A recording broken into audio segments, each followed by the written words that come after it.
você que nos assiste em mais esse episódio do podcast Diálogos da Educação, um podcast do SINDIUPS. Hoje nós vamos conversar com Lorena Nunes Coutinho. Lorena é empresária, tem uma sócia, na empresa Luminus. Lorena, bem-vinda ao nosso podcast, que é Diálogos da Educação. É um prazer tê-la aqui. E você vai nos contar, a gente vai conversar sobre um assunto muito importante, que é cadastramento sindical no Ministério do Trabalho, porque senão o sindicato pode ser cancelado. Isso mesmo. Lorena, bem-vinda. Bem, obrigada, muito obrigada. Eu agradeço a oportunidade do podcast com o SINDIUPS. Muito feliz. Por que os sindicatos podem ser cancelados?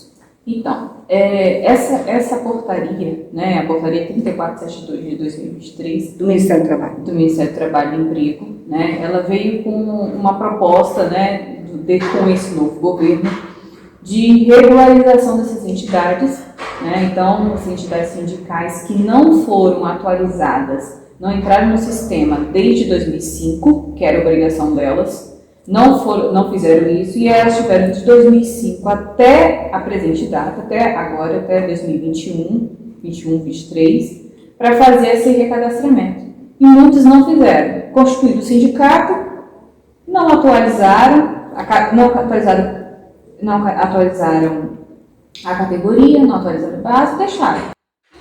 E o Ministério do Trabalho, por sua vez, se você não mexe na categoria e na base, então ele considera como ativo. Sim, mas porque antes como era feito? Quer dizer, o sindicato se registrava, como é que é? Tinha a carta sindical e aí ele se cadastrava como? Como é que era? Por que mudou? Então, porque os sindicatos são sindicatos visíveis, fantasmas?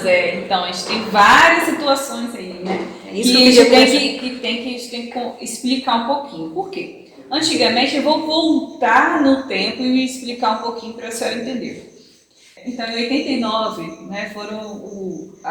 antigamente o cadastro do sindicato era somente no Ministério do Trabalho. Então, por quê? Porque a gente tem o princípio da unicidade sindical. A unicidade sindical é justamente aquela entidade, o sindicato, proteger aquela categoria, aquelas pessoas dentro de uma determinada região. No caso do SINDIUPS, os servidores da educação dentro do Estado do Espírito Santo. Então, o SINDIUPS ele tem essa preponderância e a funcionalidade de protegê-los. Vamos colocar dessa forma. E aí, o cadastro sindical, desde 89, ele era somente no Ministério do Trabalho. Com o tempo, com várias atualizações em governos, porque o Ministério do Trabalho vai muito para a parte política. Então, é aliado à questão do governo que está vigente. Então, foi feito o registro, foi feita a obrigatoriedade do registro no cartório. Então, a partir de então, o sindicato ele é a única entidade de duplo grau de registro, que ele tem que ter registro em cartório e registro no Ministério do Trabalho.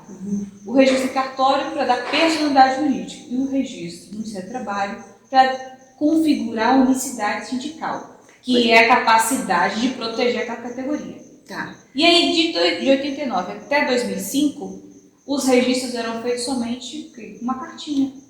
Você ia lá, entrava, declarava que tinha tantos trabalhadores na base, que você estava em qual endereço, tinha um telefone, tinha um presidente, tinha uma diretoria, mas efetivamente você não tinha nada. Eu poderia mentir. Exato. Quantos fizeram isso? Vários, Eu li que se não fizerem esse cadastramento, mesmo que fizerem, tende a desaparecer em torno de 1.000 sindicatos no Brasil. Exato. Esse número é crescente, tá? Isso é uma base do que a gente tem, assim, num determinado, até então, superficialmente, num determinado momento. Por quê? Tem vários sindicatos hoje que estão ativos, tem com o CNPJ ativo no Ministério do Trabalho, mas não tem um sindicatizado. E agora o Ministério do Trabalho... Chamado sindicato de gaveta? Exatamente. Ou seja, não tem nem uma convenção coletiva, não tem um acordo coletivo. E qual a funcionalidade? Mas eu pensei que eles acabariam, quando acabasse o imposto sindical, esses sindicatos acabariam. Não acabaram? Não acabaram. E assim, porque o brasileiro tem a peculiaridade de se adaptar, Então, creio eu que eles se adaptaram. Mas eles não ganham nada, não tem filiado, não tem acordo coletivo, não tem nada. Como é que, por que eles têm a carta sindical, eles têm a peculiaridade de ter ali, olha, o sindicato, essa base, essa categoria é minha. E aí qualquer outro membro daquela categoria que queira protegê-la efetivamente não consegue. Você entende qual a dificuldade de tantas categorias aí que constituem sindicato, não conseguem a carta sindical? E estes têm sindicalizados, têm pessoas que efetivamente se propõem a trabalhar, se propõem a proteger a categoria. Sim. E não conseguem porque tem alguém que tem isso, exatamente, que tem o sindicato. O SINDIUPS é um sindicato de base estadual, mas ele tem sindicatos de bases municipais dos servidores públicos que congrega a categoria. Por exemplo, em Marechal Floriano, que é onde eu moro, o sindicato municipal é quem representa os professores. Aí o SINDIUPS não tem essa representatividade, não pode defender essa categoria. E a gente sabe que o piso desses trabalhadores é inferior ao piso defendido pelo sindicato e conquistado pelo sindicato em base nacional dos servidores públicos estaduais. Exato. Os municipais ficam fora, entendeu? Isso, então, mas a ideia do governo anterior com a portaria 671 de 2021 era quebrar os sindicatos grandes e fazer vários sindicatos pequenininhos, municipais ou categorias menores, e isso tira força. Bolsonaro fazia isso. Muita maestria. Então, assim, isso daí é tirar força do sindicato. O sindicato só tem força com representatividade, entendeu? E não só representatividade no município deles, ou numa determinada categoria específica. Eles têm que se unir. É o que o próprio secretário do Ministério do Trabalho fala. Juntos, vocês são mais fortes, são mesmo. Entendeu? Então, não tem como você simplesmente, eu vou me filiar ao sindicato municipal, ok. Mas você olha quantas coisas que você está perdendo no sindicato estadual. Quem tem mais poder de negociação? O municipal ou o de base estadual, que já tem... Olha aí um recado para você que é trabalhador da educação, que ainda não se filiou ao SINDIUPS, por favor, vá lá, preencha a fichinha, você tem uma série de vantagens. Olha, o sindicato não é só uma entidade que vai para a luta na questão do piso, na questão da progressão. Não. Também tem convênio, tem uma série de coisas. Então, a Lorena está aqui explicando a importância do sindicato, a importância do sindicato ter trabalhadores filiados. O gestor, ele olha com muita... Como é que ele olha com uma lupa para o sindicato que tem trabalhador filiado. Exatamente. Ele olha, o que ele vai observar? Não só o gestor. Não só o gestor. Eu estou falando do gestor, porque a gente está falando do sindicato. A gente está fazendo um podcast com um sindicato que é de trabalhadores públicos. Sim, mas não só o gestor. O gestor da administração pública observa isso. Ao pedido, provavelmente, de um reajuste salarial para aquela categoria, ele vai observar qual o sindicato que está requerendo essa alteração legislativa aqui. É o SINDIUPS? É o sindicato municipal. Bom, quem tem mais força? Entendeu? Quem tem força de embate jurídico, de embate, de argumentação, de mobilização? É isso que ele observa. Sim. Quem vai ganhar? Entendeu? Então, quando você se propõe a se filiar a um sindicato, ou não se filiar ao sindicato, você tem que ter a consciência de que aquilo ali vai influenciar toda a minha vida profissional. Não é somente, eu não concordo. Não existe isso. Eu não vou concordar com várias coisas, mas o que eu vou me beneficiar é muito maior do que eu não concordo. Outra coisa, Lorena, que eu queria saber, assim, registrar todo o processo burocrático do sindicato, a eleição, a posse, tudo você tem que fazer em cartório. Sim. Beleza. Mas há uma dificuldade muito grande dos sindicatos menores em fazer isso, porque é muito caro. Sim, e aí entra também, e aí que eu vou retomar a questão da filiação.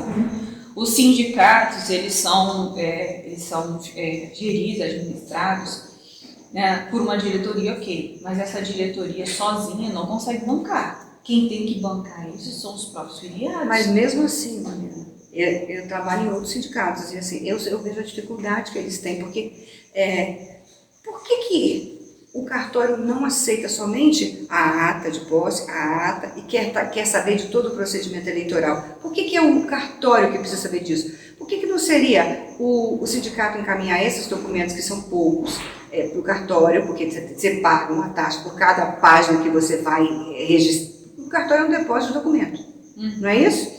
E aí você manda para o cartório vai registrar bonitinho, e você pega todo o documento. Mas não seria mais fácil os sindicatos encaminharem os documentos mais básicos e apresentarem o restante para o Ministério do Trabalho? Então, o que acontece? Porque hoje é o contrário. O que acontece? O cartório, por sua vez, apesar de muitas pessoas entenderem como depósito de documentos, é o cartório que dá eficácia jurídica, entendeu? Ao documento que você está apresentando. Até então você fez a processo eleitoral de acordo com o seu estatuto. O seu estatuto, ele tem um procedimento eleitoral imenso, entendeu? Isso encarece a entidade, entendeu? Você pode fazer um processo eleitoral mais lisura, mais enxuto e mais barato. No entanto, as pessoas não querem gastar na hora de elaborar o estatuto e faz um copiou-colou, copia de não sei quem, e aí o processo eleitoral fica imenso. Isso que carece, fica custoso. O processo eleitoral ele precisa ser registrado no cartório. Por quê? Isso vai dar segurança jurídica, entendeu? E vai dar eficácia a todo o processo eleitoral. Tendo em vista que, se alguém questionar o seu processo eleitoral, por exemplo, o processo eleitoral do sindicato ou de qualquer outro sindicato, ele vai buscar no cartório, não vai buscar no Ministério do Trabalho. Por quê? Porque é lá no cartório que você vai dar eficácia jurídica a todos os atos da sua eleição. O Ministério do Trabalho, na verdade, ele só vem guardar os documentos para... Hoje é assim. Hoje o Ministério do Trabalho vem guardar os documentos para a unicidade sindical. Ele só quer saber se você representa aquela categoria dentro daquela base. Pronto. O restante, toda essa parte de eficácia do processo eleitoral, ele jogou para o cartório, que é o que aconteceu lá em 89. Em 89 houve essa ruptura aí, essa questão de, olha, o cartório vai ficar com eficácia jurídica e eu só vou proteger o princípio da unicidade sindical. Entendi. Eu não quero saber se ele vai fazer comissão. Esse novo governo pensa diferente? Então, esse novo governo talvez ele venha dar uma nova roupagem. Estamos esperando ainda outras portarias. Por quê? Creio que ele não vai mudar a questão do cartório, porque hoje o cartório, como tem um cartório em cada município, eles estão utilizando hoje o cartório para alcançar mais a população, a comunidade em geral. Tanto que estipularam outros serviços para o cartório, como emissão de RG, entendeu? Apostilamento, que era feito somente em consulados. Então, eles estão desmembrando serviços que eram centralizados, estão descentralizando. Essa descentralização, na verdade, vem para alcançar a comunidade. Então, isso daí, essa descentralização é algo de rotina mesmo dentro de um governo. Então, até setembro, 30 de setembro... 30 de setembro é o prazo. A portaria estabelece que todo sindicatinho tem que ir lá e apresentar as documentações. Se mudou de telefone... Atualizar tudo, não só categoria, base, diretoria, mas tudo. Localização do sindicato. Então, aquele sindicato que está com o endereço na casa do presidente está errado. Primeiro, a Receita Federal ela está hoje integrada ao sistema da Prefeitura. A Prefeitura vai emitir o alvará de cancelamento daquele alvará de localização, né? Então, isso de funcionamento daquele lugar. Então, não pode. Não pode ter o endereço do comercial, o endereço do estabelecimento dentro do endereço do presidente. Isso não pode acontecer. Então, a prefeitura integrada à Receita, que está integrada ao Ministério do Trabalho e Emprego, o que vai acontecer? Com essa integração de dados, de informações, hoje, o sindicato que não tiver atualizado, ele vai ser cancelado mesmo. Lorena, você como assessora de vários sindicatos, você já encontrou alguns casos esdrúxulos assim que você podia contar pra gente? Uns eu falei por alto aqui, por exemplo, o sindicato que só tem o presidente como sindicalizado. Só tem o presidente, ele não tem outro sindicalizado. Tem trabalhador que já saiu da empresa, mas continua na diretoria do sindicato? Oxe, vários. Nossa, inúmeros. E aí, eu dou o exemplo do pedido do Ministério do Trabalho, que nessa nova portaria. O pedido de autodeclaração do empregado. Por que ele está pedindo essa autodeclaração? O próprio secretário falou, eu recebi aqui na ata de posse a pessoa se declarando como empresário, um trabalhador. E ele pediu a autodeclaração. Por quê? Porque, bom, se você é empresário, você não é trabalhador mais. Ele não tem mais CPF, ele tem CNPJ. Exatamente. Qual o vínculo empregatício jurídica dele? Qual o vínculo empregatício? Então, essas questões, o Ministério do Trabalho, ele tem feito o quê? Um alinhamento de informações para verificar. É o pente fino nessa história. É o pente fino. E aí vai por base em muitos sindicatos e simplesmente por não terem conhecimento desse prazo, dessas informações. Essas atualizações faz tudo pela internet, né? Faz tudo pela internet. E a apresentação de documento também pela internet? Faz tudo documento em PDF, assinado digitalmente. Então tem a facilidade de... Quem não fizer também... infelizmente, assim, o que verificamos com isso? Que algumas categorias, elas iriam perder representatividade. Eles vão ficar sem sindicato, né? Não terão representatividade. O bom é que pode aparecer outros dirigentes que possam lutar mais pela categoria. Exatamente. Eu creio que as pessoas vão tomar conhecimento da importância do sindicato e de se filiar a um sindicato. O principal motivo do pedido dessa atualização ao Ministério do Trabalho, não só desse cadastramento, né, atualização cadastral, é justamente que eles verificaram que tem muitos sindicatos que não fazem acordos coletivos, convenções coletivas há muito tempo. E tem uns que nunca fizeram. Imagina, quem é o sindicato? Que representatividade você tem se você não faz um acordo coletivo? Uma convenção coletiva? Muito interessante isso. Lorena, olha, foi um prazer conversar com você. Obrigada. Você, trabalhador do SINDIUPS, trabalhador da educação pública, professor, professora, vamos lá no site do sindicato, tem a fichinha de filiação, preencher e encaminhar para a diretoria. O desconto é de 1% do salário mensalmente, quer dizer, não é uma quantidade, não é um valor exorbitante. Não. E você vai contribuir com a luta, é importantíssimo você fazer isso. Bom, o nosso podcast também, ele fica à disposição no YouTube do SINDIUPS, que é @SINDIUPS.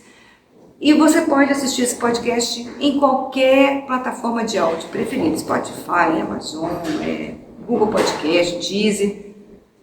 A que você preferir, você vai lá e pode assistir esse podcast. Então, nos despedimos aqui. Obrigada, Lorena. Muito obrigada. Até nosso próximo episódio.